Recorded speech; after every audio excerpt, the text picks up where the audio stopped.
I avoid conspiracy theories as much as possible for two reasons.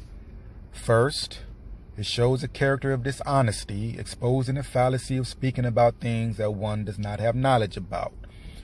And secondly, it takes away credibility, because in order for you to speak on a conspiracy that is only a theory, shows that you do not rely on facts, but only on how you feel about a situation. Sometimes it is good to keep your mouth shut, even when you have inclinations about specific events that leaves questions until you have certain facts in front of you that verify your claims. I purposely refuse to conduct a video about the COVID-19 virus, specifically for that purpose, because as a presidential candidate representing blacks who descended from American slaves, I must make sure that before I make a video about my inclinations, then there must get conducted some verified research. And just as I thought, my inclinations were correct. Now, I did post a few thoughts on Facebook, and I did warn that they were going to use this virus as an opportunity to de-economize people. But I did not even mention it in a video until the stimulus package was dropped that excluded many poor black Americans. However, the most disturbing inclination that I received was the thought of acknowledging that many black Americans would die at a disproportionate level. Even though we were not the first group of people to get affected by the virus, and even though it was also reported that Africa was the least affected geographical location in the entire world, I had reasons to believe that it would be harder for blacks to contract the virus. But I refused to make a video stating that because I knew that I live in the United States, a country that always figure out a way to make black people casualties in this country. And after reading a WBEZ 95.1 Chicago article which details that 70% of the deaths from the coronavirus are black, I knew that my inclinations were finally confirmed.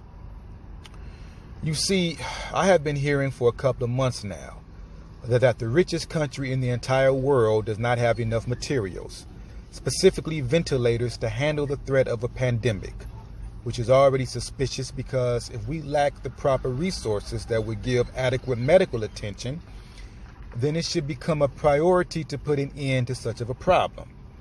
I mean, it isn't like we don't have the money or manpower. There are no excuses. China, Italy, Korea, and all of the other countries that were affected have curbed the rise of the pandemic and were all able to create any specific materials that they needed. And I'm talking about countries that only have a fraction of the U.S.'s resourceful capabilities. So why is it that we do not have enough equipment after all of this time? The only logical answer is that they need an excuse to point the finger at after masses of people die. Now, regardless of how you feel about 5G towers or man-made viruses or Bill Gates' alleged population control agenda, which if you notice I never spoke about, one thing that you cannot deny are the facts of which I just stated. And now they have research data showing that blacks are disproportionately dying from this disease.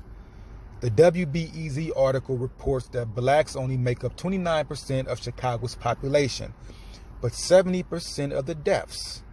Now that is extremely alarming.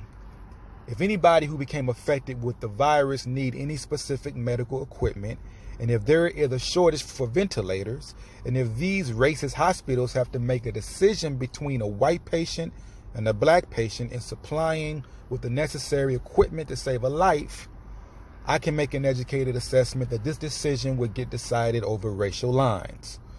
And I can make an educated analysis stating that they already knew that they would have to make these decisions.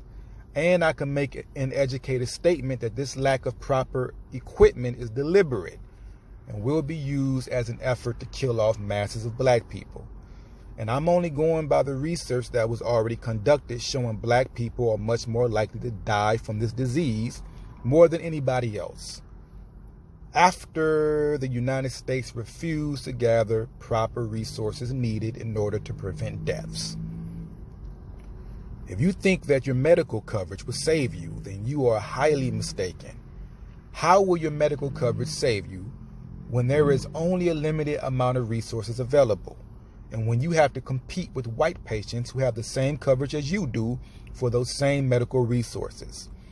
This is why reparations is so imperative. And in my reparations package, DMLG, which stands for Defense Money Land Grants, I specifically stated how in the grants section of this package will get used to create black hospitals because we have a long history of racism in the medical institutions. Harriet A. Washington's book, Medical Apartheid, explained that in chronological detail. You will not find any conspiracy theories in that book, but rather historical documentation of medical institutions weaponizing hospitals and medicinal practices against black people, and history repeats itself.